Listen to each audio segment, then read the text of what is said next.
കാഴ്ചയുള്ള ഭാര്യമാരുണ്ട്. നിങ്ങൾ കാഴ്ചയില്ലാത്ത ഒരു മനുഷ്യന്റെ കൈ പിടിച്ചത് കുറച്ച് ബുദ്ധിമുട്ടുണ്ടാകും എന്ന് കരുതി തന്നെയാണ്. പക്ഷെ ആ ബുദ്ധിമുട്ട് കൊണ്ട് നിങ്ങൾക്ക് കിട്ടേണ്ടത് എന്താ? ആരും പൈസ ഒന്നും തരൂല. എന്താ കിട്ടേണ്ടത്? ആ ബുദ്ധിമുട്ട് കൊണ്ട് കിട്ടേണ്ടത് നാളെ കഷ്ടപ്പെടുന്ന ഒരുത്തന്റെ കൈ പിടിച്ചതിന് സ്വർഗമാണ്. പക്ഷേ ആ കൂടെ നിന്ന ഭർത്താവിന് നിങ്ങളെ കൊണ്ടൊരു വിഷമമുണ്ടായെങ്കിലും ബുദ്ധിമുട്ടുണ്ടായെങ്കിലും, ഞാനിത് പറയാൻ കാരണം എന്താ അറിയോ? ഞാൻ ഒരു മനുഷ്യനെ പരിചയപ്പെടുന്നു, അതിമനോഹരമായിട്ട് സാമൂഹ്യ മണ്ഡലങ്ങളിലൊക്കെ പ്രവർത്തിക്കുന്ന കാഴ്ച പരിമിതിയുള്ള ഒരു മനുഷ്യൻ. കാണൂല, 100% കാഴ്ചയില്ലാത്ത മനുഷ്യൻ. അയാളുടെ ഭാര്യ 100% കാഴ്ചയുള്ള പെണ്ണാണ്, മക്കളുണ്ട്. പക്ഷേ ഈ പെണ്ണ് എപ്പോഴും ഇയാളോട് ദേഷ്യം പിടിക്കും. ഇയാൾ കാഴ്ചയില്ലാത്ത മനുഷ്യനാണ്. ഇങ്ങനെ ദേഷ്യം പിടിച്ചിട്ടും പ്രശ്നമുണ്ടാക്കിയും ഒരു സ്വൈര്യവും സമാധാനവും ഈ പെണ്ണ് ഈ ചെങ്ങാതിക്ക് കൊടുക്കുന്നേയില്ല. ഇയാൾക്കാണെങ്കിൽ ഇത് ഇട്ടെറിഞ്ഞ് പോവാനും വയ്യ, കാരണം മക്കളുണ്ട്. ഇയാൾക്ക് ബാത്റൂമിലേക്ക് പോകണമെങ്കിൽ ഒരാളെ കൈപിടിക്കണം, അറിയാത്ത സ്ഥലത്ത് പോകണമെങ്കിൽ കൈപിടിക്കാൻ ആൾ വേണം. ഈ ഭാര്യയെ ഇട്ടേച്ച് പോകാൻ വയ്യ. എപ്പോഴും മനസ്സിനകത്ത് സങ്കടമാണ്. ഈ പെണ്ണ് ചെയ്യുന്ന ഏറ്റവും വലിയൊരു പ്രശ്നമുണ്ട്.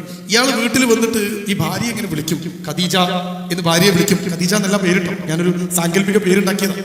അപ്പൊ ഈ പെണ്ണിനെ വിളിക്കും ഖദീജ എന്ന് പേര് വിളിച്ചാൽ ഈ പെണ്ണ് ചെയ്യുന്ന പണി എന്താണെന്നറിയോ? ഒച്ചയുണ്ടാക്കാതെ നടക്കും.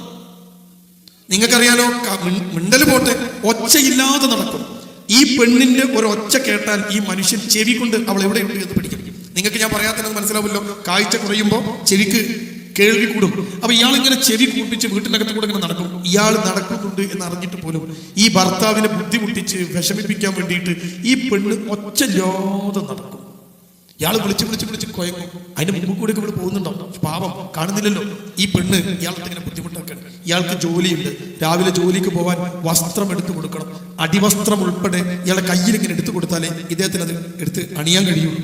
ഇയാൾ ഈ പെണ്ണിനെ വിളിക്കാണ്. അതിനിടയ്ക്ക് ഇയാൾ വാച്ച് എടുത്ത് സമയം, നിങ്ങൾക്കറിയാലോ, ഇങ്ങനെ തൊട്ട് നോക്കുന്ന വാച്ചിൽ ഇയാൾ സമയം ഇങ്ങനെ നോക്കും. സമയം ഇങ്ങനെ പോവാണ്.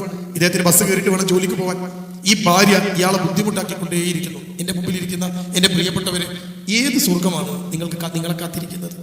കാഴ്ചയില്ലാത്ത ഒരു ഭർത്താവിന്റെ കൂടെ ജീവിച്ച് അദ്ദേഹത്തിന് കൂടുതൽ ബുദ്ധിമുട്ടുണ്ടാക്കുമ്പോൾ നമ്മൾ ഈ ജീവിച്ചതിന് കാര്യമില്ലാതെയായി മാറും.